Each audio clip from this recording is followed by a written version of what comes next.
तो हम लोग बात कर रहे थे पेट्रोलियम प्राइस बेंचमार्क की। तो बेंचमार्क क्या है ये हम समझ चुके हैं। अब जो है पेट्रोलियम के इंटरनेशनली दो इंपॉर्टेंट बेंचमार्क है, हालांकि 20 से ज्यादा बेंचमार्क है, लेकिन दो इंटरनेशनली इंपॉर्टेंट है। एक जिसको हम कहते हैं बेस्ट टेक्सास इंटरमीडिएट WTI, और दूसरा है जिसे हम कहते हैं ब्रेंट।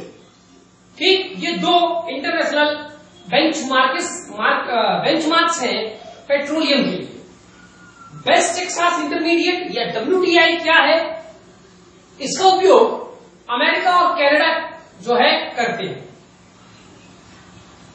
कहां पर पैदा होने वाले या कहां पर प्रोडक्शन होने वाले पेट्रोलियम के लिए WTI का प्रयोग होता है, तो crude oil produced at Texas, Louisiana and North Dakota of the USA के साउथ में ये तीन इंपॉर्टेंट जगह हैं।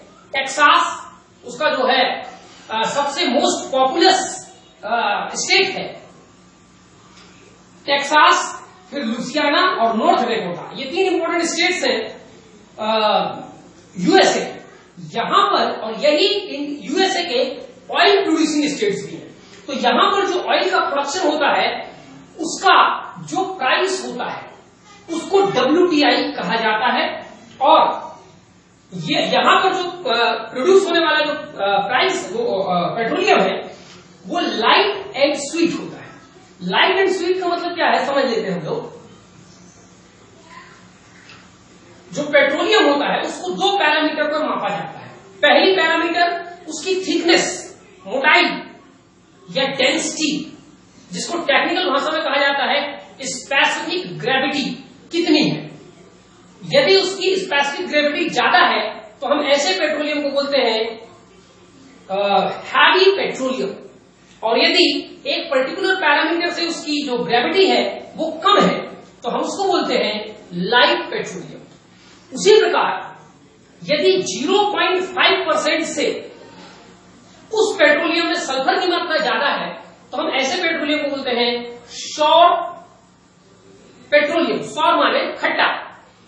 और यदि 0.5 से कम है उसमें सल्फर की मात्रा तो ऐसे सल्फर को ऐसे पेट्रोलियम को अच्छा माना जाता है, और इसलिए उसको स्वीट पेट्रोलियम कहा जाता है। तो ये जो टेक्सास क्षेत्र का यानी कि वेस्ट टेक्सास क्षेत्र का जो पेट्रोलियम है वो लाइट है और स्वीट है।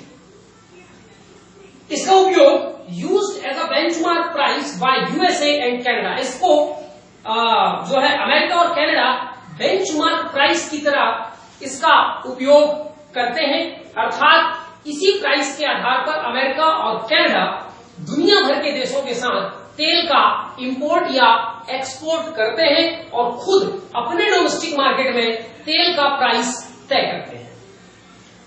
WTI prices are lower than Brent prices. ऐसा क्यों है वो भी हम आगे समझेंगे, लेकिन अभी हम समझ लेते हैं कि दो पैरामीटर है।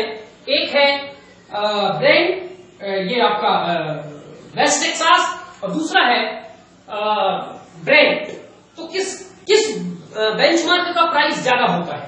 WTI का प्राइस कम होता है और ब्रेंट का प्राइस इंटरनेशनल लेवल पे कम होता है।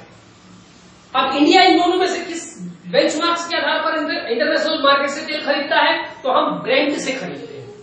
अब यहां पर प्रश्न उठता है कि अभी हमने बात किया कि ब्रेंट का प्राइस जो है थोड़ा ज्यादा होता है और WTI का कम होता है, तो फिर हम WTI बेंचमार्क पर तेल क्यों नहीं खरीदते? इसका उत्तर यह है कि WTI बेंचमार्क केवल अमेरिका और कनाडा का प्रयोग करते हैं। यानी अगर हमें WTI प्राइसेस पर तेल खरीदना है, तेल माने पेट्रोलियम खरीदना है, तो हमें अमेरिका या कनाडा से खरीदना पड़ेगा, तभी हम WTI के आधार पर खरीद सकते हैं। लेकिन भारत ज्यादातर तेल अपना ओपेक देशों के साथ खरीदता है, और ओपेक खुद बेंचमार्क के रूप में ब्रेंट बेंचमार्क का प्रयोग करता है। अब अगला प्रश्न यह है कि हम ओपेक देशों से खरीदते हैं, अमेरिका से या कनाडा से क्यों नहीं खरीदते? तो उसके लिए मैप उठाइए और मैप में देखिए इंडिया से अमेरिका और कनाडा का जो तेल है, अगर मान लीजिए हम खरीदते भी है तो बहुत लंबा ट्रांसपोर्टेशन हमें झेलना पड़ेगा।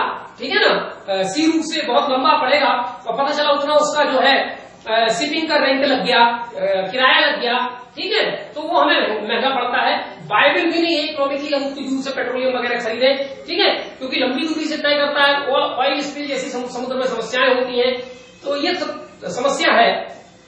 इसलिए हम अपने देशों से लगे हुए ईरान, इराक, सऊदी अरेबिया, इनसे तेल खरीदते हैं। इससे दो फायदा है, एक भले ही थोड़ी हमें ज्यादा प्राइसेस पर मिलता है लेकिन ट्रांसपोर्टेशन कॉस्ट कम पड़ती है तो वो मिलाकर के लगभग बराबर हो जाता है। दूसरी बात, इन देशों से तेल खरीदने के साथ साथ हमारी और उनकी एक डिप्लोमेटिक रिलेशनशिप भी है, राजनीतिक संबंध हमारे और उनके बीच में, यानी कि ओपेक कंट्रीज के बीच में बनते हैं, ठीक है। चलिए, तो ये यहां पर हमने WTI के बारे में पढ़ लिया। अब दूसरा पैरामीटर है ब्रेंट। ये जो ब्रेंट क्रूड है, ये ब्रेंट क्रूड कहां वाले को कहते हैं? Crude oil produced from North Sea. Europe में नॉर्थ सी है, ब्रिटेन के पास, वहां पर पैदा होने वाले तेल को ब्रेंट क्रूड कहते हैं। वहीं पर नॉर्थ सी के पास एक जगह है जिसका नाम है ब्रेंट, इसलिए उसी के नाम पर इसको ब्रेंट क्रूड कहते हैं। ये भी लाइट एंड स्वीट है, लेकिन less lighter and less sweeter than WTI। यानी ब्रेंट लाइट है, स्वीट है, लेकिन WTI की तुलना में कम लाइट है और कम स्वीट है। यानी अगर स्टेटमेंट आए कि with respect to WTI Brent is heavy and sweet and sour, तो हम कहेंगे सही है WTI के रिस्पेक्ट में, लेकिन एब्सोल्युटली ब्रेंट लाइट है और स्वीट है। इस ब्रेंट पैरामीटर का या बेंचमार्क का प्रयोग दुनिया में तेल खरीदने, बेचने और प्रोडक्शन करने वाले 2/3 से ज्यादा देशों द्वारा इसका प्रयोग किया जाता है, ठीक है। तो it is used by more than 2/3 petroleum trading countries, mostly Europe के सारे देश और ओपेक के सारे देश। ओपेक में 13 देश हैं, यूरोप में 46-48 देश के आसपास है, ठीक है। तो मोर देन 2/3 कंट्रीज इसको बेंचमार्क के रूप में प्रयोग करते हैं, यानी दुनिया के ये 2/3 देश इसी प्राइस के आधार पर अपना तेल खरीदते और बेचते हैं, ठीक है। तो चूंकि 2/3 लोग इसका प्रयोग करते हैं, इसलिए it is a global benchmark, ठीक है। ये इसको हम ग्लोबल बेंचमार्क कहते हैं, यानी पूरी दुनिया में यही बेंचमार्क सबसे ज्यादा चलता है। अब ये दो इंपॉर्टेंट बेंचमार्क हमने तय कर लिया पेट्रोलियम के आधार पर। अब हम देखते हैं कि इंडिया किस आधार पर अपना तेल दूसरे देशों से खरीदता है, या किसी दूसरे देश को एक्सपोर्ट करता है, या अपने डोमेस्टिक मार्केट में जो हम लोग देखते हैं डेली पेट्रोलियम और डीजल के पेट्रोल और डीजल के प्राइसेस डेली घटते बढ़ते रहते हैं, तो किस आधार पर भारत सरकार यह निर्णय लेती है? उसके लिए एक इंडियन बास्केट बनाया गया है। इंडियन बास्केट का मतलब एक बास्केट को नहीं जिसमें कपड़ा वपड़ा रख लिया जाता है। इंडियन बास्केट मतलब उसमें पूरे अंतरराष्ट्रीय में, मैं आपको बताया पूरे अंतरराष्ट्रीय स्तर पर 20 से ज्यादा बेंचमार्क है। उनमें से भारत 3 बेंचमार्क का प्रयोग करता है, तीनों का एवरेज निकाल लेता है। जो एवरेज आता है उसको इंडियन बास्केट कहा जाता है, या उसको इंडियन बेंचमार्क कहा जाता है, ठीक है। तो चलिए, इंडियन बास्केट क्या है? Weighted average of Dubai and Oman. Dubai and Oman ये बेंचमार्क है। दुबई और ओमान बेंचमार्क है। दुबई और ओमान देश नहीं है तो देश, ठीक है, लेकिन दुबई और ओमान में पैदा होने वाले तेल नहीं। दुनिया के बहुत सारे देश हैं जो दुबई बेंचमार्क को फॉलो करते हैं, दुनिया में बहुत सारे देश हैं जो ओमान बेंचमार्क को फॉलो करते हैं, ठीक है। और इन दोनों में बहुत ज्यादा सिमिलरिटी होती है, इसलिए दोनों को एक ही माना जाता है, ठीक है। तो Dubai and Oman benchmark plus Brent benchmark, दोनों का इंडिया वेटेड एवरेज निकालता है। अब वेटेड एवरेज क्या होता है आप लोग जान जाइएगा।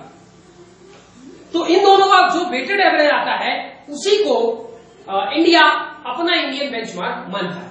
अब चूंकि वेटेड एवरेज होता है, इसलिए दुबई एंड ओमान वाले का 75% वेट होता है और ब्रेंट का 25% वेट होता है।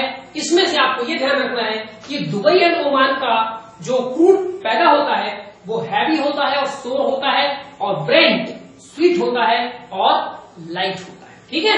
तो इनका एवरेज हमने निकाल लिया वेट देकर के, इसको 75% वेट, इसको 25% वेट, और जो प्राइस आया वो इंडिया का बेंचमार्क प्राइस कहलाता है। और इंडिया का ये जो बेंचमार्क प्राइस है या इंडियन बास्केट है, it is monitored daily by petroleum planning and analysis cell. एक बॉडी है भारत में जिसका नाम है PPAC यानी petroleum planning and analysis cell, जो कि ministry of petroleum and natural gas के अंडर में रह करके काम करती है। एंड और साथ में oil marketing companies OMC, oil marketing companies माने ONGC, IOCL, BPCL, Hindustan petroleum corporation limited इत्यादि, ठीक है, ये इस पर डेली नजर रखते हैं और उसी के आधार पर भारत में इसके प्राइसेस को कम या ज्यादा किया जाता है। तो ये हो गया हमारा इंपॉर्टेंट पेट्रोलियम से रिलेटेड मुद्दा।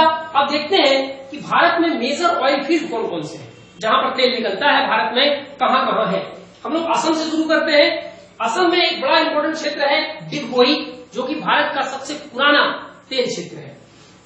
डिगबोई के बाद दूसरा है बप्पापांग, हासापांग, पाउटोला, स्पेलिंग में बोल देता हूं PAIUTOLA, पाउटोला, फिर मोरन, फिर माकुम, फिर हुगरीजन, नाहरकटिया, रुद्रसागर, शिवसागर, लकवा, अंगूरी और जोराजन। तो these are the important oil fields of Assam.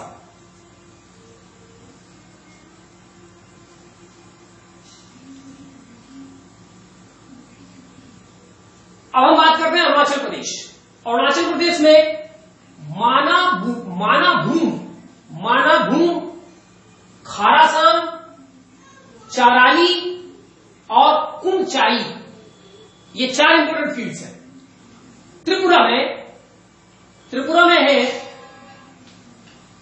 मामुनभंगा number 1, मानू नंबर 2, अंपी बाजार नंबर 3। तो these are 3 important oil fields of Tripura. Tamil Nadu में 2 इंपोर्टेंट फील्ड हैं, नरीमन पॉइंट मुंबई में है, नरीमानम और कोविल्लापल। तो ये 2 इंपोर्टेंट हो गए। आंध्र प्रदेश में एक इंपोर्टेंट फील्ड है, आंध्र प्रदेश में क्योंकि गैस ज्यादा होता है, तो अमोलपुर। हिमाचल प्रदेश में अभी तक वहां पर कॉमर्शियल एक्सप्लॉयटेशन नहीं हुआ है, याद रखना, हिमाचल प्रदेश में, लेकिन इन 3 जगहों पर हिमाचल प्रदेश में प्रोबेबिलिटी है। ये 3 जगह है, ज्वालामुखी एक जगह है वहां पर, धर्मशाला और बिलासपुर। तो ये हिमाचल प्रदेश। अब आते हैं गुजरात में है अंकलेश्वर। यहां पर जब पहली बार तेल निकला था, पंडित नेहरू थे उस समय भारत के प्रधानमंत्री, और उन्होंने इसको फाउंटेन ऑफ प्रॉस्पेरिटी कहा था, इसलिए ब्रैकेट में मैंने लिखा है FOP, फाउंटेन ऑफ प्रॉस्पेरिटी, संपन्नता का फव्वारा, ऐसा कहा था जब तेल निकला था तो पंडित नेहरू ने, ठीक है। तो पंडित नेहरू ने इसी प्रकार भाखड़ा नंगल का जब डैम बना था, पंडित नेहरू ने उसको कहा था टेम्पल ऑफ मॉडर्न इंडिया, ठीक।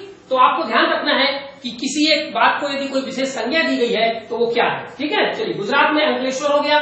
दूसरा इंपॉर्टेंट फील्ड है यूनेज, तीसरा इंपॉर्टेंट फील्ड है कलोल, फिर चौथा नवगाम, पांचवा कोसांबा, नॉट कोसांबी, कोसांबी उत्तर प्रदेश में है, कोसांबा, फिर हजीरा, HAZIRA, हजीरा, फिर है काठना, KATHA, काठना, फिर है बरकोल, महसाना, सानंद और खादिरबेट। ताप्ती नदी के मुहाने पर एक आइलैंड है, ठीक है, खादिरबेट, खंबात की खाड़ी में। चलिए, अगला है राजस्थान में, हालांकि राजस्थान में तेल बहुत पहले से पाया जा रहा है, लेकिन राजस्थान में सबसे बड़ी ऑयल डिस्कवरी 2004 में हुई। उस ऑयल डिस्कवरी में जहां पर ऑयल पाया गया उसका नाम रखा गया मंगला ऑयल फील्ड, ठीक है। आगे हम देखते हैं, तो राजस्थान में जो इंपॉर्टेंट ऑयल फील्ड्स हैं, सरस्वती एंड राजेश्वरी, जिसकी खोज 2002 में हो गई थी, लेकिन ये बहुत बड़े बड़े नहीं थे, सरस्वती एंड राजेश्वरी, ठीक है। दूसरे नंबर पे मंगला, जिसकी खोज 2004 में हुई थी, और ये इंडिया का लार्जेस्ट ऑफशोर ऑयल फील्ड है। लार्जेस्ट ऑफशोर ऑयल फील्ड माने तट से दूर, कॉन्टिनेंटल एरिया में सबसे ज्यादा मात्रा में तेल उत्पन्न करने वाला क्षेत्र है मंगला, ठीक। और इसी के बाद से फिर राजस्थान टॉप 3 में आने लगा रिजर्व में, प्रोडक्शन में, सब में, ठीक है। और नेक्स्ट फील्ड हम देखते हैं राजस्थान में दांडेवाला और ऐश्वर्या, जिनकी खोज 2013 में हुई। फिर है बंगी तिब्बा और तानोट, बंगी टिब्बा एंड तानोट। तो these are important oil fields of Rajasthan. Now Maharashtra में मुंबई हाई। मुंबई हाई माने ये जो मुंबई हाई है ये समुद्र में एक जगह है जो 176 किलोमीटर ऑफ मुंबई, माने मुंबई से 176 किलोमीटर समुद्र की तरफ है। इसकी डिस्कवरी ओएनजीसी ने 1974 में की थी और 1976 में यानी 2 साल बाद यहां से ओएनजीसी ने कॉमर्शियल ऑयल का प्रोडक्शन स्टार्ट कर दिया था। और यहां पर कॉमर्शियल ऑयल का प्रोडक्शन करने के लिए ओएनजीसी ने समुद्र के अंदर एक प्लेटफॉर्म बनाया है। उस प्लेटफॉर्म का नाम है सागर सम्राट। सागर सम्राट प्लेटफॉर्म है, ठीक है। महाराष्ट्र में दूसरा इंपोर्टेंट एरिया है पन्ना मुक्ता। पन्ना मुक्ता एक साथ लिखा जाता है, ठीक है, पन्ना डेस मुक्ता। तो पन्ना मुक्ता। तीसरा नाम जो है क्षेत्र वो है बसीन, जो कि मुंबई के थोड़े से साउथ के आसपास लोकेटेड है, बसीन। और चौथा इंपोर्टेंट क्षेत्र है आलिया बेट। आलिया भट्ट नहीं, आलिया बेट, जो कि एक आइलैंड है खंभात की खाड़ी में नर्मदा नदी के मुहाने पर बसा हुआ है। तो these are the important oil fields of India. Next video में यहां तक हमारा ऑयल का मैटर लगभग कंप्लीट हो गया। इसके बाद हम लोग देखेंगे नेचुरल गैस, और फिर जब नेचुरल गैस हो जाएगा उसके बाद हम लोग देखेंगे कॉमन इंडिया में क्या प्राइसिंग नियम कानून जो है पेट्रोलियम और नेचुरल गैस के लिए, और फिर कुछ पेट्रोलियम और नेचुरल गैस की प्रोडक्शन करने वाली कंपनीज। फिर हम देखेंगे भारत में रिफाइनरीज, और उसके बाद हम देखेंगे भारत में इंपोर्टेड ऑयल और गैस के पाइपलाइंस। ठीक है, थैंक यू।